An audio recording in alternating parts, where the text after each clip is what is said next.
All right. So looking at the data we've plotted, you can see Dr. Hunter's. You can kind of see mine. I don't have a nice way. I don't have a nice setup like Dr. Hunter does, but I'll try my best. Yeah.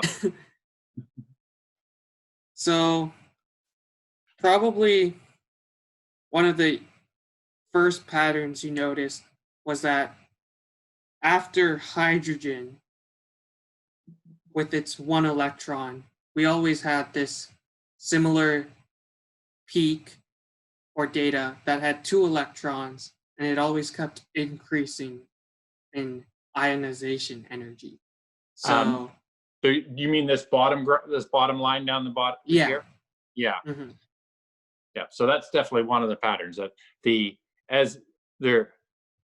we can get, apparently you can only get two electrons in there, right? Mm-hmm. But there's this peak and this place inside all these atoms that has two electrons in it. So I'm going to write that down as one of my patterns. So,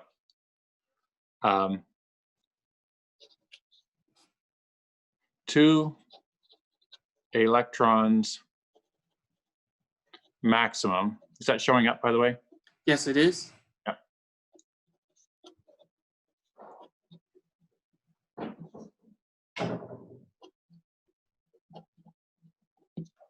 Two electrons maximum in the lowest location. Fair enough? Yep. Okay, give me another pattern. And then we get a similar pattern to that one, starting with lithium. So just like with the hydrogen, we start off with one. Yeah. And then beryllium, we have two. I'm mentioning the ones on the top. And then there's a little jump between beryllium and boron, between the two. But you can see that this one also has a maximum of two. Okay. And it keeps getting more and more energy as you go further down. Okay. So I'm going to write that.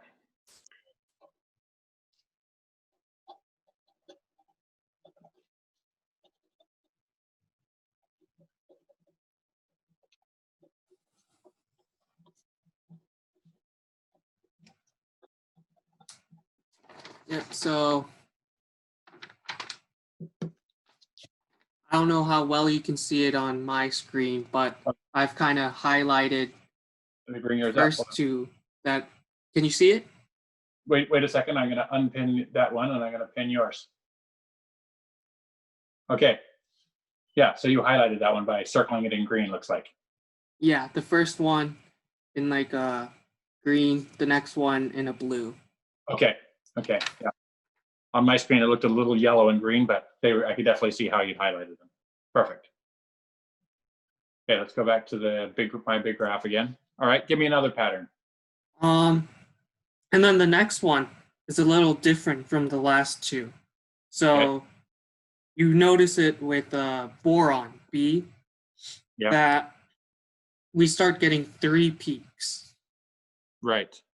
The first one is one electron. Second one, or the next element, carbon, we have two electrons at the top peak. But the nitrogen at the top peak, we have three electrons. So this is different from anything else we've encountered so far. Yeah. And it goes 3, then oxygen 4, fluorine 5, and then neon 6. And then when we move over to sodium, Na, the next one down and the increasing energy stays at 6. Right. So this pattern seems to go up to 6 electrons instead of the 2. Okay, let me put this one in there then.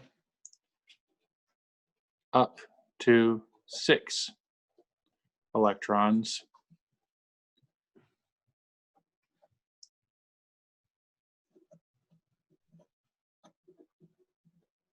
In the third lowest location. Something like that? Oh, that one you can see really well. Okay, hold on, hold on. Give me a second here. I gotta unpin this one. this pink one right here, the one that Right. goes all the way up to 6. Yep. Looks great.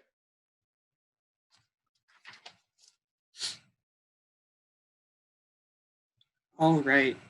Okay, And so, keep on going. yep, will do. And so if we kind of keep going along with this pattern, then we start with sodium, because everything before sodium only had 3 peaks. Sodium is the first element with 4. And you can count the lines. The only one we haven't highlighted or seen a pattern with would be that top one, all the way at the top of the graph. It goes 1 electron, then magnesium goes to 2. Yep. And then if you jump down to aluminum, there's another 2 there. And you can see that 2 electrons is always present in the other elements as we move further to the right. 2 electrons is always there, with aluminum going all the way to calcium. Okay, so I'm writing that down as being up to 2 electrons in the 4th lowest location. Yes. Okay, fair enough.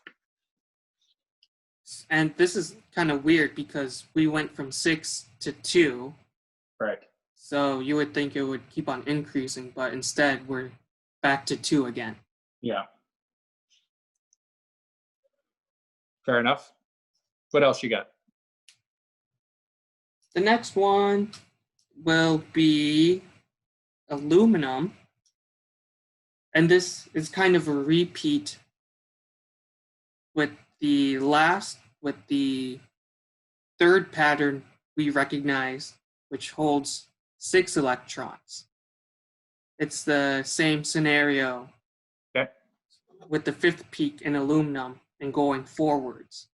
We get 1 electron in aluminum, 2 electrons in silicon, and we keep increasing all the way up to 6. So this 5th peak holds up to 6 electrons, apparently. Yeah, apparently. Okay.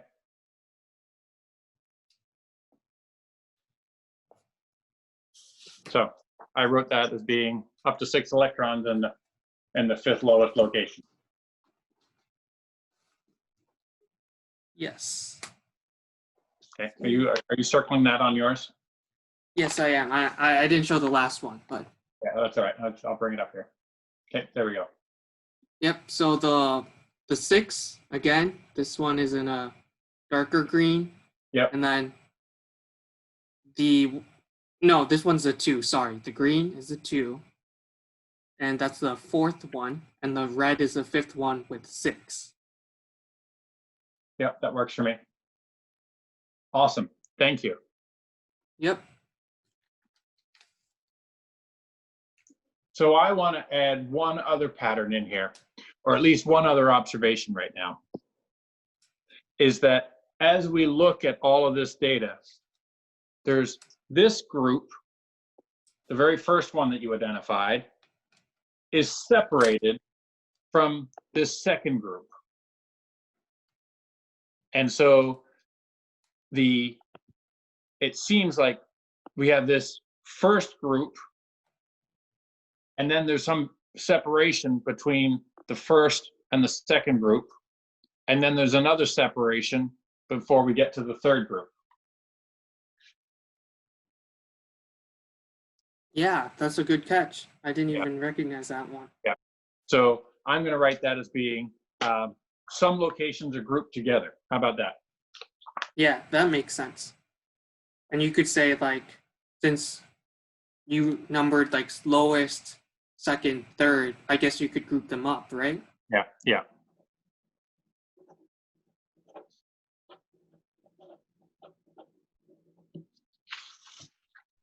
And so, yes, I'm with you. I'm going to sacrifice my document now with my black pen, and I'm going to say that there's this, just like you,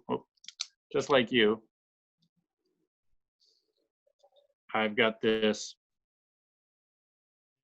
first group that can hold up to 2 electrons. And then there's this second group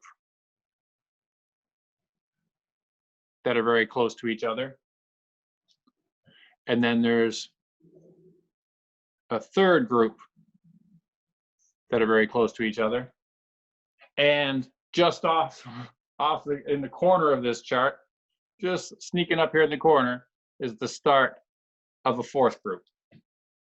Yeah, I think that's a good pattern to observe. Yeah. I think you could guess that. Yeah.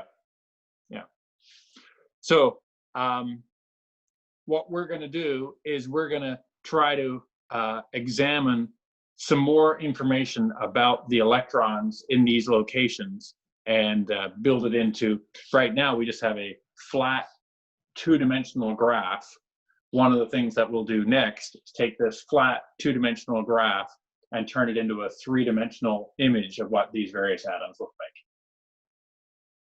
like. Okay. Is there anything else we should say about this right now, do you think, Kevin?